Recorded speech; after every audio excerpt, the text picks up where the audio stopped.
एकादशी के दिन बन सके एक बेलपत्र, उस बेलपत्र के मध्य भाग में बीच वाली पत्ती पर लाल चंदन और दोनों पत्तियों पर पीला चंदन, नीचे वाली दोनों पत्तियों पर पीला चंदन, बीच वाली पत्ती पर लाल चंदन और दोनों पत्तियों पर पीला चंदन। और इसी बेलपत्र के साथ में जो लाल चंदन वाला जो पत्ती है उस पर एक श्वेत पुष्प, सफेद फूल रखकर आप अपनी कामना कर कर, जब आपको जल चढ़ाते चढ़ाते 3 महीना 4 महीना 5 महीना 6 महीना आपके हो जाए और बाबा देव अधिदेव महादेव को जल चढ़ाते चढ़ाते समय बीत जाए, तब बाबा से अपने दिल की बात कहने के लिए लाल चंदन, सफेद पुष्प, पीला चंदन दोनों पत्तियों पर अपने हाथ में लेकर कामना कर कर अशोक सुंदरी वाली जगह पर जब हम उसको समर्पित कर, अशोक सुंदरी वाली जगह पर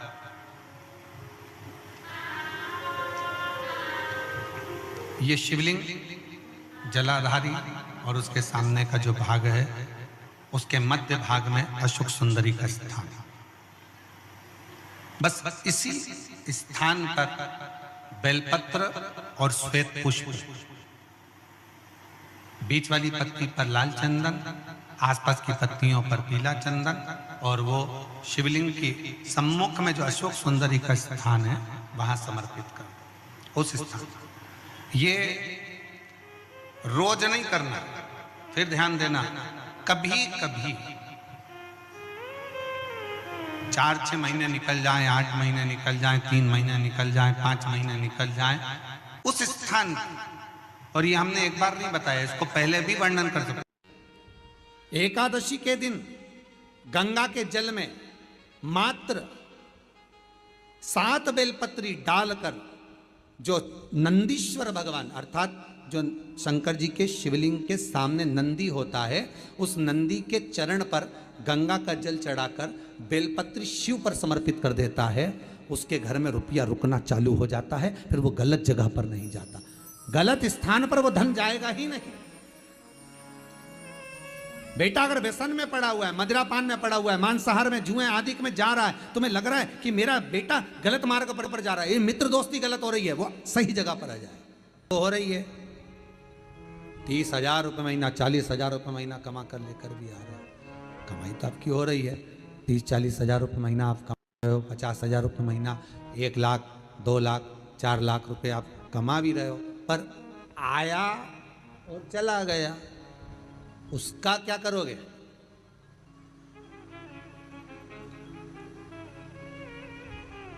उसका करना क्या है?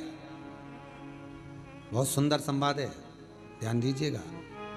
जिसके घर में कमाने वाले 2-4 हैं, पैसा तो आ रहा है पर घर में टिक नहीं रहा, डॉक्टर में, पुलिस में, एक्सीडेंट आदि में, कहीं गलत जगह पर व्यसन में अगर पैसा जा रहा है, जुए में, मांसाहार, मदिरा पान, या कहीं आया पैसा, पैसा आने में कमी नहीं, आ रहा है पर टिक नहीं रहा, रुक नहीं रहा, कोई मांगने आ गया दे दिया, फिर वहां से अपने पास नहीं आ रहा, अपन कह रहे हैं भैया हमारा पैसा लौटा दो, नहीं आ रहा।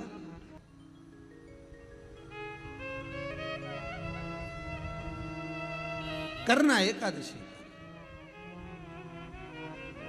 कई लोग इसको धन के लिए भी करते हैं, संपदा के लिए, संपदा के लिए अर्थात जिसका व्यापार नहीं चलता, जिसके घर में पैसा नहीं आता, या नौकरी नहीं लग रही, या सर्विस नहीं लग रही, आप अप्लाई कर रहे हो, जगह जगह जाकर इंटरव्यू भी दे रहे हो और पैसा नहीं आता, तो उसके लिए भी प्रयास किया जाता है। पर उसके लिए यहाँ पर जो धन के लिए करते हैं, उसके लिए विष्णुपदी के लिए करते हैं। मतलब जैसे गंगा के जल में तुलसी के 11 पत्ते डाले जाते हैं।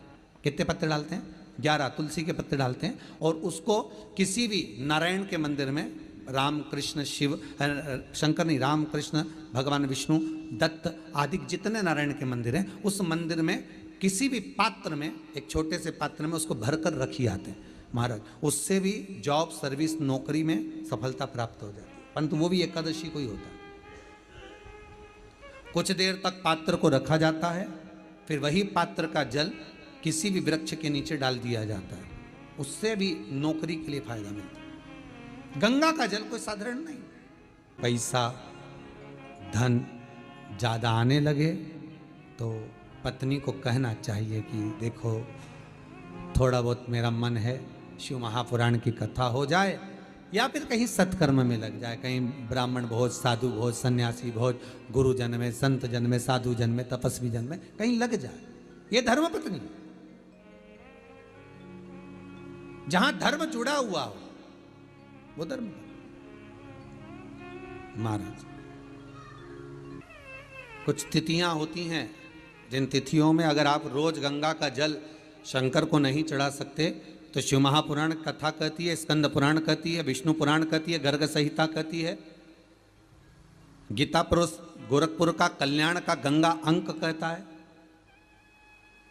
कि कुछ तिथियां भारत की भूमि पर ऐसी वर्णित है जिन तिथियों में भी गंगा का जल हम शिव को अगर एक बूंद भी समर्पित कर रहे हैं, गंगा का जल मात्र एक आधी चम्मच भी, आचमन जितना भी अगर हम शिव को समर्पित कर रहे हैं तो उसका सुख आनंदित है। जैसे पंचमी तिथि, नवमी तिथि, दशमी तिथि, एकादशी, प्रदोष, पूर्णिमा, अमावस्या, ये तिथियां हमारे यहाँ जो दी गई हैं, इन तिथियों में अगर हम गंगा का मात्र थोड़ा सा जल भी अगर जल के पात्र में डालकर गंगा जी का जल थोड़ा सा भी शिव के पास लेकर जा रहे हैं तो ये एक भाव अपने भीतर होना चाहिए कि आप केवल गंगा का जल साधारण शिव मंदिर में समर्पित नहीं कर रहे हो, आप गंगा का जल भले अपने घर से लेकर जा रहे हो और थोड़ा सा भी जल ले जाकर अगर शिव को समर्पित कर रहे हो तो तुम्हारे भीतर ये भाव होना चाहिए कि मैं गंगोत्री से जल भरकर सीधे रामेश्वर में ले जाकर गंगा के जल को समर्पित कर रही हूँ। श्रावण के महीने में या अन्य महीने में आप शिव को समर्पित कर रहे हैं, ये आपके भीतर एक भाव उत्पन्न होना चाहिए। एक बात आपको कही थी गुरु महिमा में कि घर से जब निकला करो ना तो भगवान देवाधिदेव महादेव का नाम लेकर श्री शिवाय नमस्तुभ्यम। घर से जब निकलो, कोई कार्य के लिए जा रहे हो तो आप श्री शिवाय नमस्तुभ्यम का स्मरण कर कर जाइए। आप किसी काम के लिए आगे बढ़ रहे हो, श्री शिवाय नमस्तुभ्यम का स्मरण कर कर जाइए। जिस समय आपके मुख से श्री शिवाय नमस्तुभ्यम का स्मरण हो जाए या शिवलिंग का स्पर्श हो जाए या शंकर का अनुमोदन कर कर ओम नमः शिवाय बोलकर या राम बोलकर, कृष्ण बोलकर, शिव बोलकर, आपके भीतर जो रमा हुआ है, आप राम को मानते हैं आप राम को मत माने, हम मना नहीं करेंगे। आप कृष्ण को माने तो कृष्ण को माने, हम मना नहीं करेंगे। आपका दिल जिससे लगे, आपका चित्त वृत्ति जिससे लगे, और उस पवित्र भूमि में ना जाने कितने साधक, कितने साधु, कितने तपस्वी, कितने संत, कितने महात्मा, कितने जोगी, कितने सन्यासी, कितने ब्राह्मण जन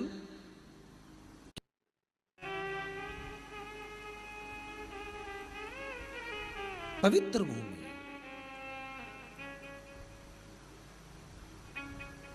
और उस पवित्र भूमि में ना जाने कितने साधक, कितने साधु, कितने तपस्वी, कितने संत, कितने महात्मा, कितने जोगी, कितने सन्यासी, कितने ब्राह्मण जन, कितने विद्वत जन इस भारत की भूमि पर भ्रमण करते रहते हैं, तप साधना करते रहते हैं, उपासना करते रहते हैं, मंत्र जाप स्मरण करते रहते हैं।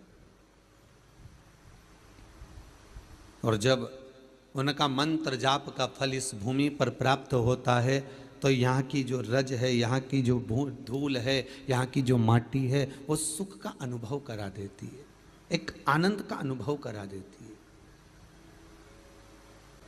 श्री भागीरथ बाबा गंगा जी को लेकर आए।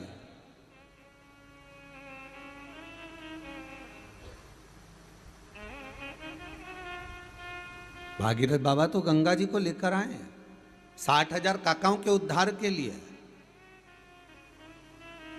और वो गंगा भी बहती हुई गौमुख से लेकर चलते चलते चलते चलते वो गंगा भी कलकत्ता तक जब पहुंची है, गंगा सागर तक जब पहुंची है,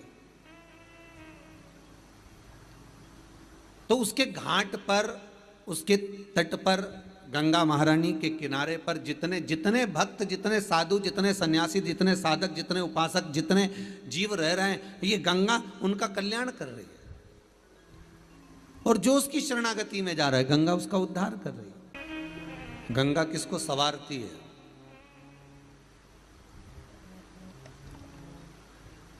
किसी ने कहा कि प्राण छूटे और गंगा जी में ले जाकर अस्थियों को छोड़ दो तो गंगा मोक्ष देती है। हे विष्णु पुराण में, गर्ग संहिता में, देवी भागवत में, शिव महापुराण में, स्कंद पुराण में लेख लिखे हैं कि गंगा जी ने शंकर जी से वर मांगा था कि मेरे जल में जब तक जीव की अस्थियां पड़ी रहेंगी तब तक वो जीवात्मा वैकुंठ का भोग भोगेगी।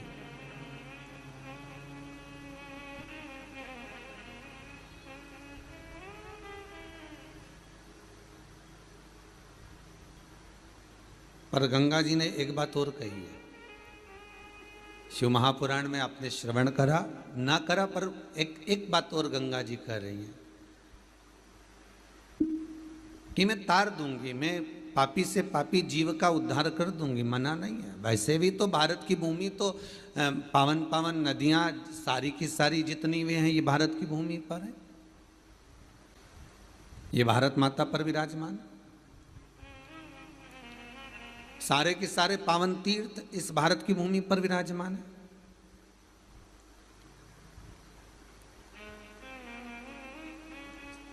पुण्यमय नदियां, पुण्यमय तीर्थ, पुण्यमय तालाब, सरोवर जितने भी हैं ये सब इस भारत की भूमि पर हैं। गंगोत्री में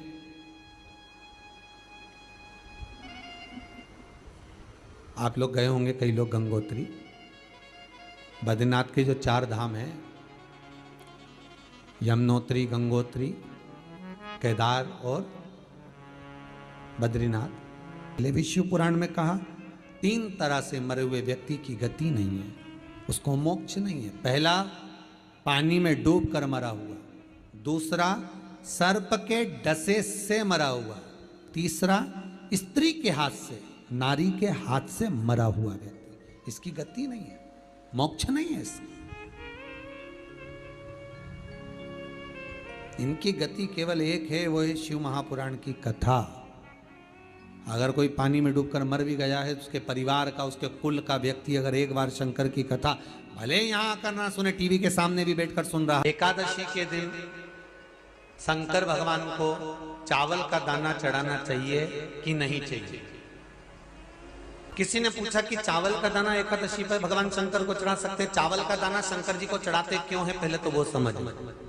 बेलपत्री का तो महत्व आपको बार बार बताया कि बेलपत्री शिव जी को क्यों चढ़ाई जाती है, कहीं रोग के लिए, कहीं बीमारी के लिए, कहीं किस कार्य के लिए, कहीं कोई कार्य के लिए, कहीं कोई कार्य के लिए। चावल का दाना अगर हम शंकर भगवान को चढ़ा रहे तो क्यों चढ़ा रहे हैं, उसका कारण क्या है? चावल का दाना शिव को चढ़ाने का केवल एक कारण रहता है कि चावल को अक्षत कहते हैं। अक्षत का मतलब होता है अक्षय।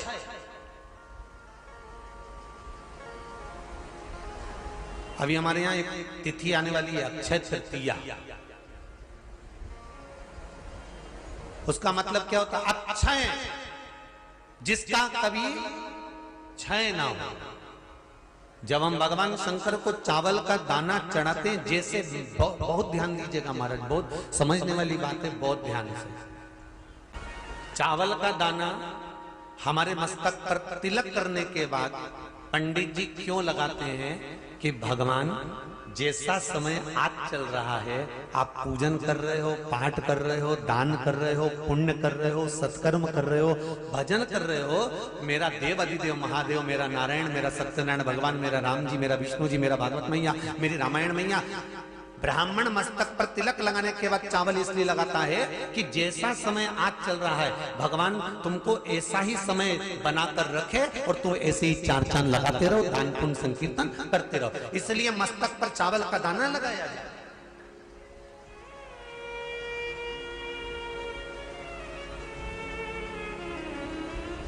कोई मर जाता है,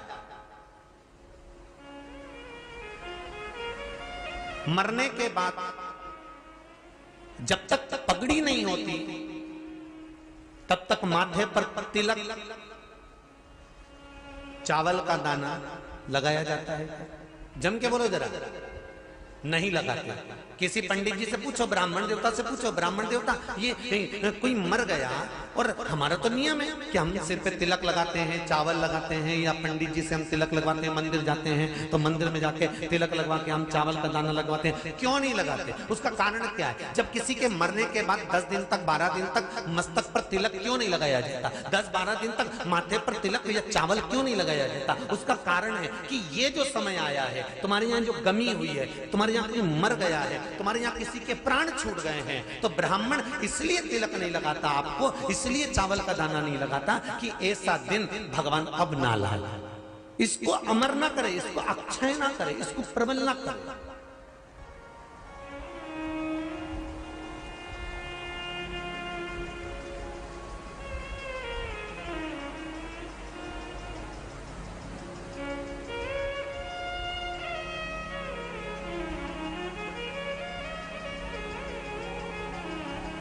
और जब चावल का दाना, तो यहां शिव महापुराण की कथा करी, चावल का दाना हम शिव जी को क्यों चढ़ाते हैं, भगवान को क्यों समर्पित करते हैं, भगवान की पूजन में अक्षत क्यों समर्पित करते हैं, चावल क्यों समर्पित करते हैं, उसका कारण क्या है। तो कहा आज मैंने जब चावल का दाना आपको समर्पित करा है, जिस भाव से, जिस विश्वास से, जिस श्रद्धा से, जिस मन से मैं आपको रिझा रही हूं, हे भोलेनाथ मेरी ये मनोकामना पूर्ण कर, इसको अक्षय कर देना, इसको अमर कर देना, बस इतनी कृपा आप कर।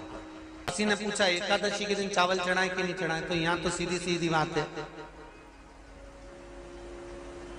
बीमारी देखकर थोड़ी ना आती है कि नवरात्र चल रहे हैं कि सावन का सोमवार चल रहा है, बीमारी तो बीमारी।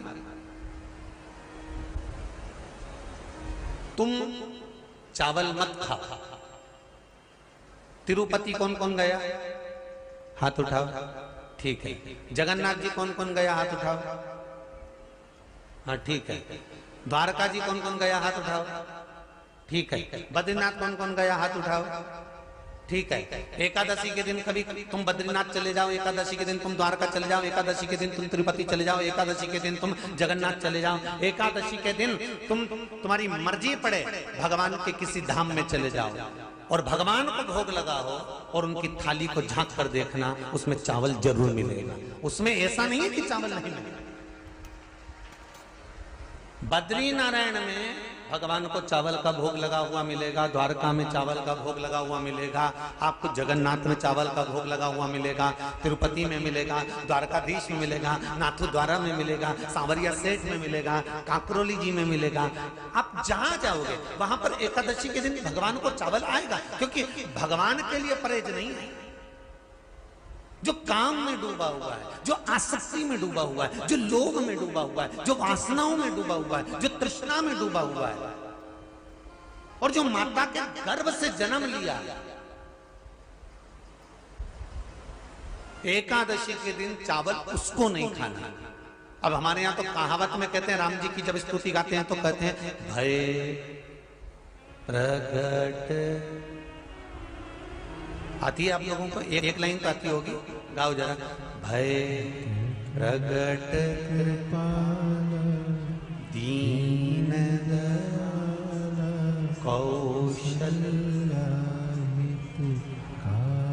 अब रामचरितमानस में कहा भय प्रगट कृपाला, प्रगट मतलब एकदम सामने आ गए। यहां लिखा है पेदा भय लाला। अगर तुलसीदास जी लिखते तो जन्म लिया होता राम जी ने, तो तुलसीदास बाबा लिख देते कि पैदा भय, माता के गर्भ से इनका जन्म। नहीं नहीं नहीं, यहाँ कहा भय प्रगट कृपाला दीन कौशल्या। यहाँ प्रगट। एकादशी के माता पिता कौन है? सबसे पहले एकादशी का व्रत किसने रखा था?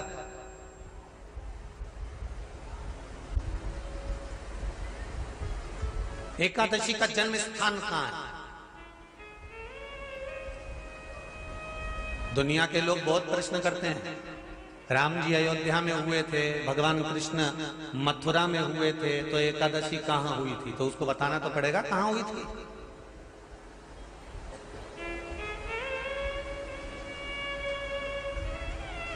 उसमें हमने वर्णन किया कि एकादशी के माता पिता कौन है, एकादशी का व्रत सबसे पहले किसने करा, एकादशी का जन्म कहां हुआ,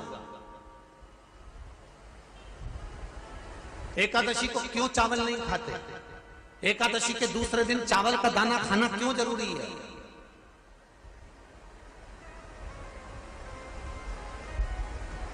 कौन सा तीर्थ है जहां एकादशी को उल्टा लटका दिया? एक एक चीज का वर्णन स्कंद पुराण सब चीजों का वर्णन कर देते हैं। प्रत्येक तो यहां जो वर्णन आया कि आप मनुष्य जो माता पिता के गर्भ से माता के गर्भ से जन्म लिया हो, संसार में जिसका जन्म हुआ हो और मृत्यु लोक में गर्भ की कैद में रहने के बाद जन्मा हो, उसको एकादशी के दिन चावल नहीं खाना चाहिए। महाराज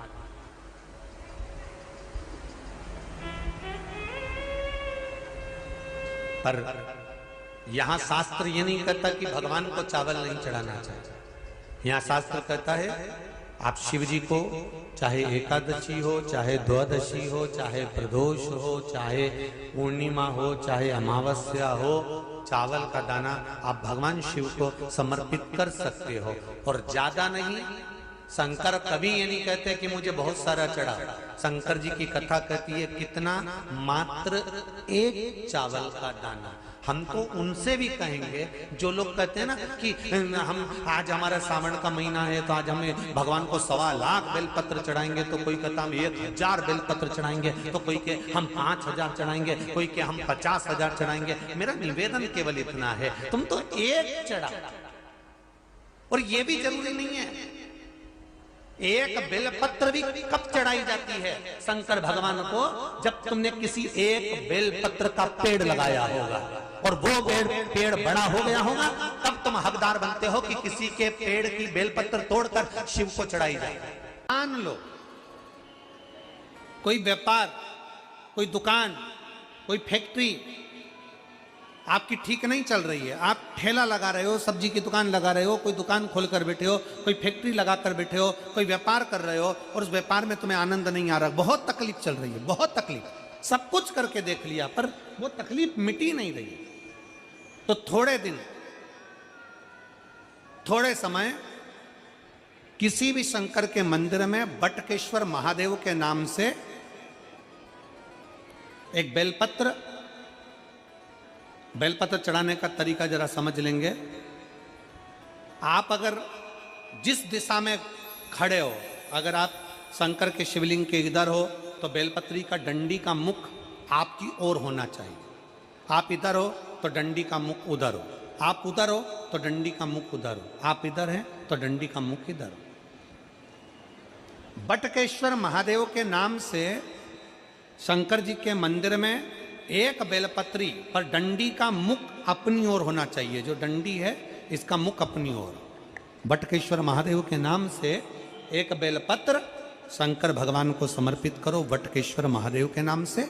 और बेलपत्र चढ़ाने के बाद में जो लोटे वो 7 बार लोटे का 7 बार से मतलब है अलग से लोटा भरना नहीं है, 7 बार उसी लोटे का जल जब बेलपत्र डंडी समेत समर्पित कर दें, 7 बार उस लोटे के जल को 7 बार बटकेश्वर महादेव का नाम लेकर अपनी मन की कामना कर कर बाबा से विनती करते हुए कि बाबा मेरी ये छोटी सी अर्ज स्वीकार करते, 7 बार उस जल को चढ़ाओ। लगातार कम से कम आप 15 से 20 दिन तक लगातार बटकेश्वर महादेव के नाम से चढ़ाओगे। ऐसी कोई दुकान और फैक्ट्री नहीं तो चले नहीं और आगे बढ़े नहीं और काम सुलझे। बटकेश्वर महादेव, भगवान शंकर का ये नाम, भगवान शिव का ये स्तुति, भगवान शंकर का ये नाम बटकेश्वर महादेव। स्वयं भगवान शंकर ब्रह्मा जी का जब सिर कटकर बड़का पेड़ बन जाता है और उस पेड़ के नीचे, वृक्ष के नीचे शंकर भगवान विराजमान हो जाते हैं, शिव जी उसके नीचे विराजमान हो जाते हैं, उसी का नाम बटकेश्वर महादेव पेड़। बटकेश्वर, बोल बटकेश्वर महादेव की। शिव जी के मंदिर में